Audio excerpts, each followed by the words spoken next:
Well, hello YouTube. It's Petey, and this video is just old man yells at cloud. I guess is what that's the fashionable thing. I saw an advertisement for Pizza Hut hot honey pizza.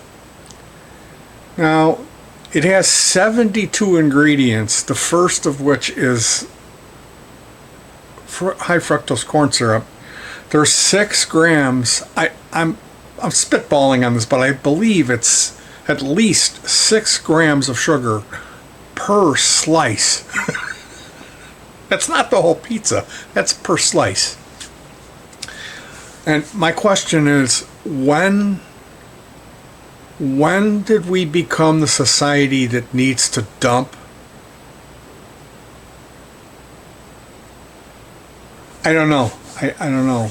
Because that's not me. That's not like my wife and I. We would not, when we see something like that, her first comment would be something about wanting to look into the nutritional value or the amounts of sugars in the pizza. That would be because my wife tries to encourage a healthier lifestyle for me, left to my own advances, and like I had a grandma who had diabetes. My dad was huge overweight, horrible addiction, food addiction, and none of us really know what he was doing to maintain himself at the weight that he was, okay? But looking at him, what he looked like, he must have been working pretty hard. It wasn't just the fact that when he was in our presence, he never stopped. Like, he would come home, have a full, massive dinner and drink soda pop with it, and then he would go in and then have a dessert. And I mean, my mom made classical family style dinners with multiple dishes. It was, a main course, potato, a vegetable, a salad, and some sort of rolls with butter. And then there was a dessert that was served. And he would have soda pop, albeit diet sometimes, but he would go in the basement and within a half hour he would be snacking. He would be eating pistachios with another pop, and he would just sit and do that for the rest of the night. So I'm pretty sure he was stopping at like White Castle or some type of Prince Castle, like not McDonald's. He wasn't a McDonald's guy, but I'm pretty sure he was getting himself little burger treats when he got out of work. So he would eat as soon as he got out of work, drive home, then have that full meal, and then go in the basement, get the paper up with the TV on, and then start snacking. So you see me, you see what I look like, that I'm big.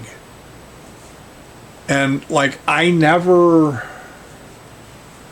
was always tried to be really careful about how I lived. Like I would never have any dessert.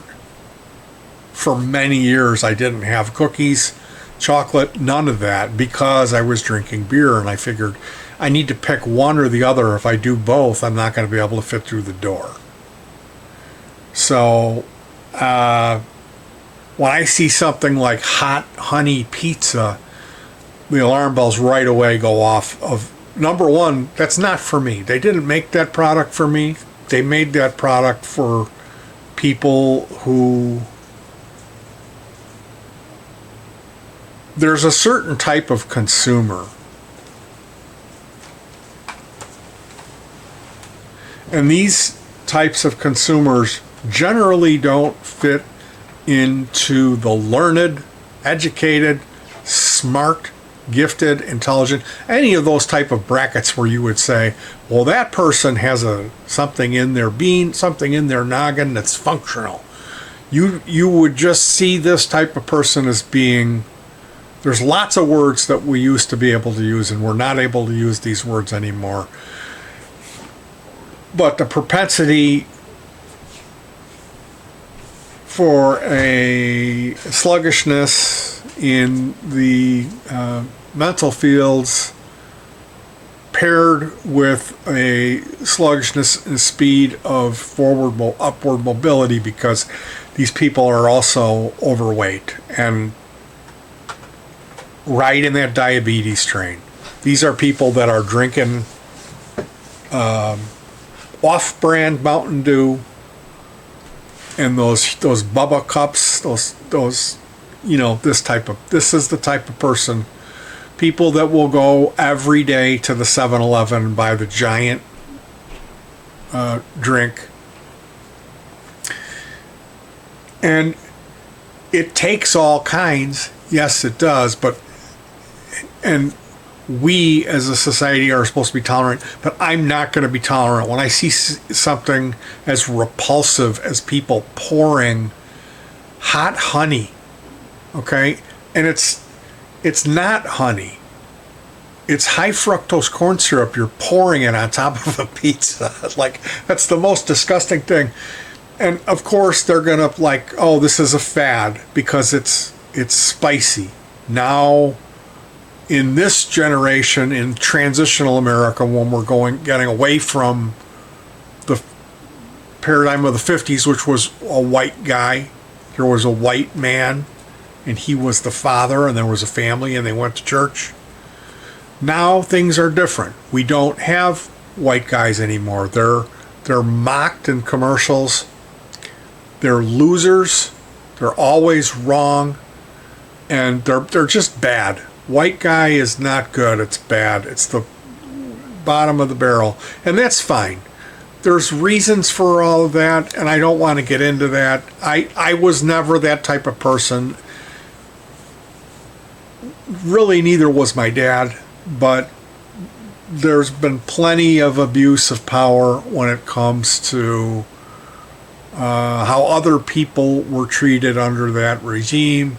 So now things are changing.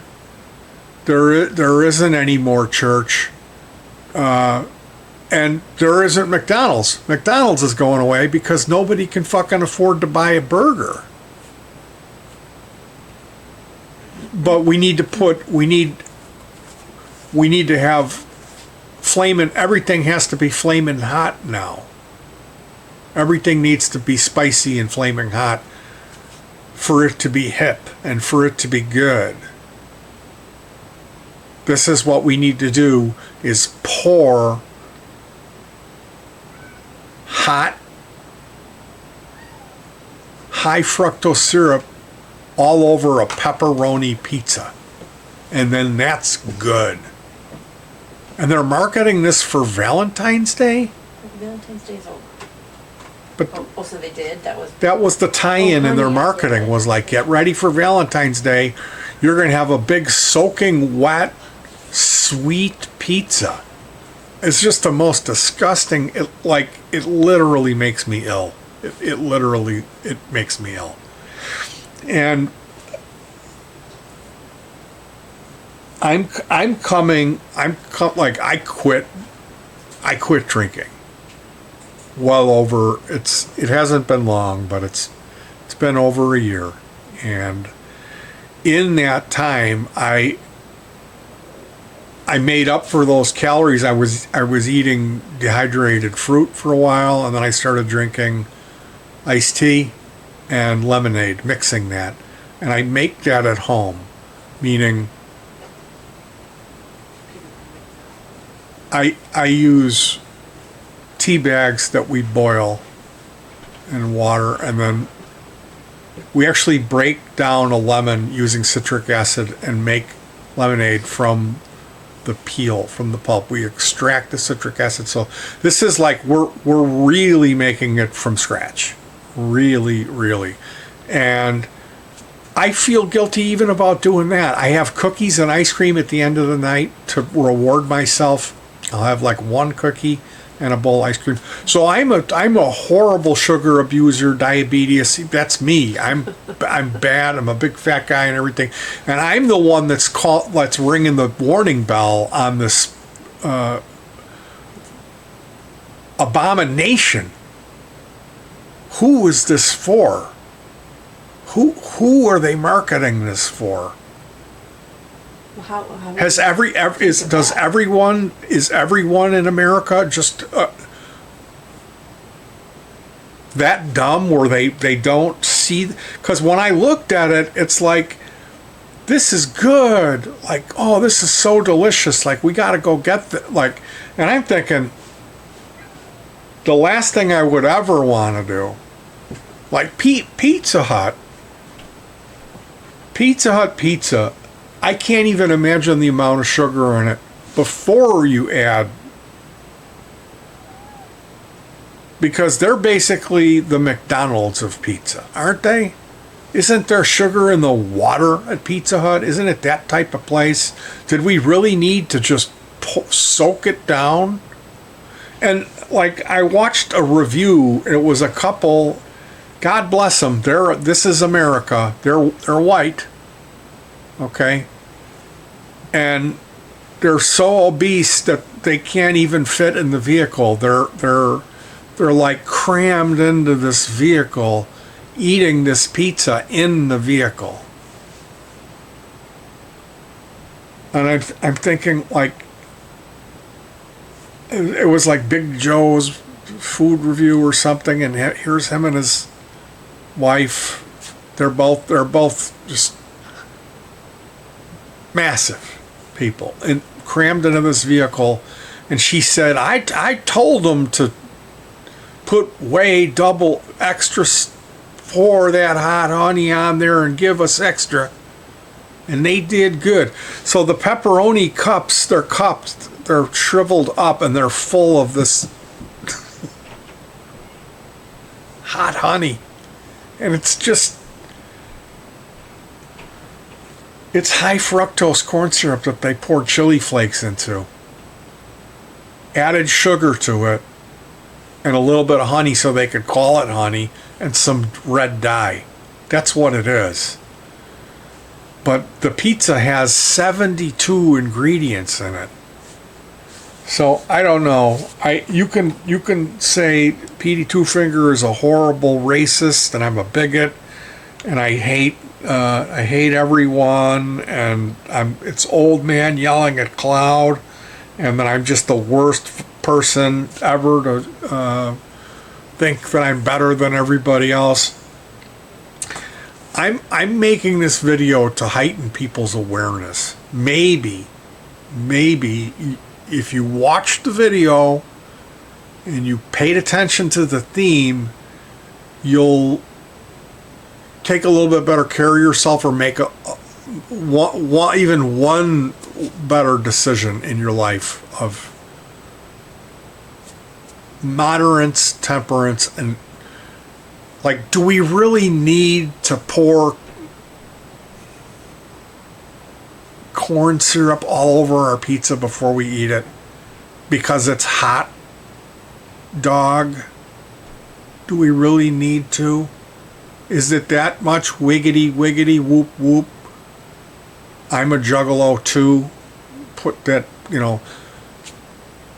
make sure you really pour so you can be in the cool kid club. Because I'm not in any of those clubs. And you know what?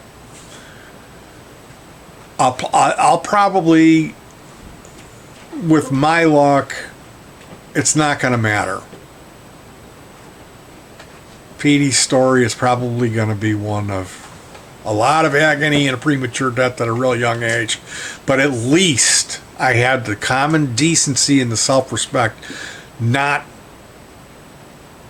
to order the pizza that has pepperoni on it,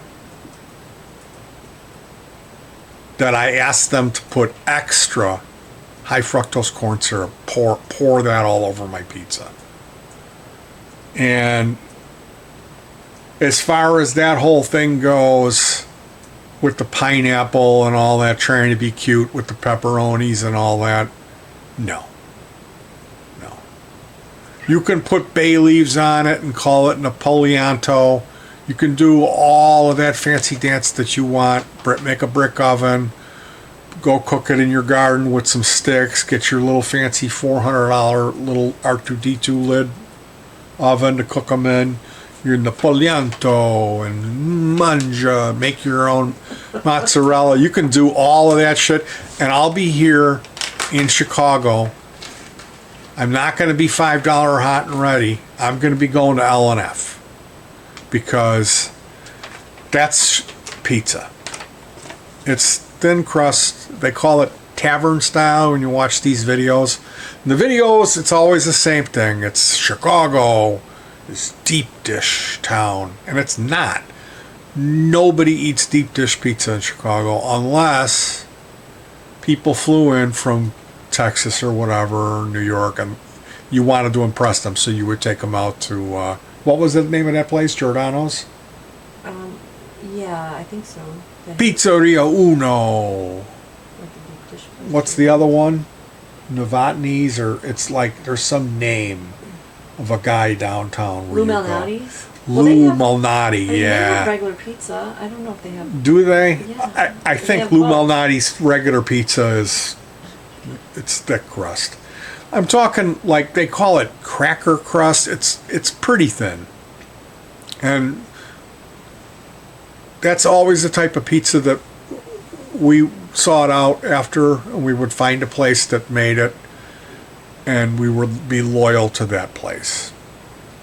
And they never last. What do you get? You end up getting, everything becomes a chain, and now they're pouring corn syrup on it, and people are just lapping it up.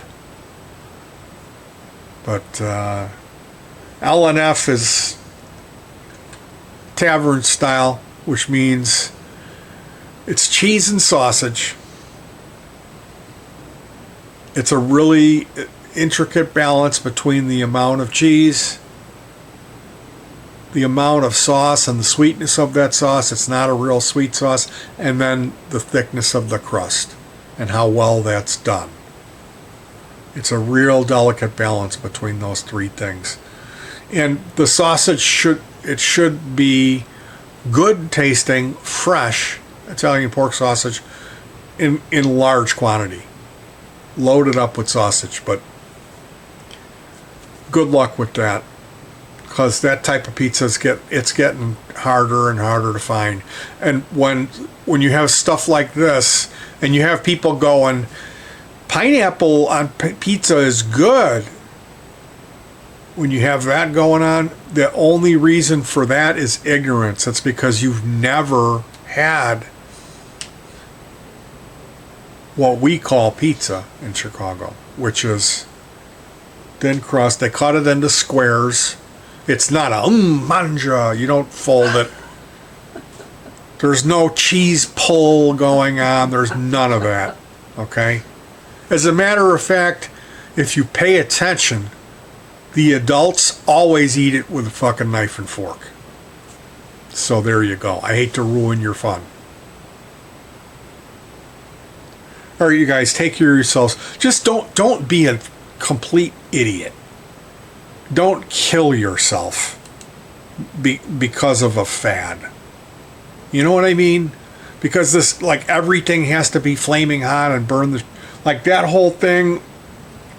Go watch King Cobra JHS and see how appealing... Watch those videos for about a month and see how appealing the idea of trying to prove that you have worth through machismo, amplifying that through the act of eating a spicy food.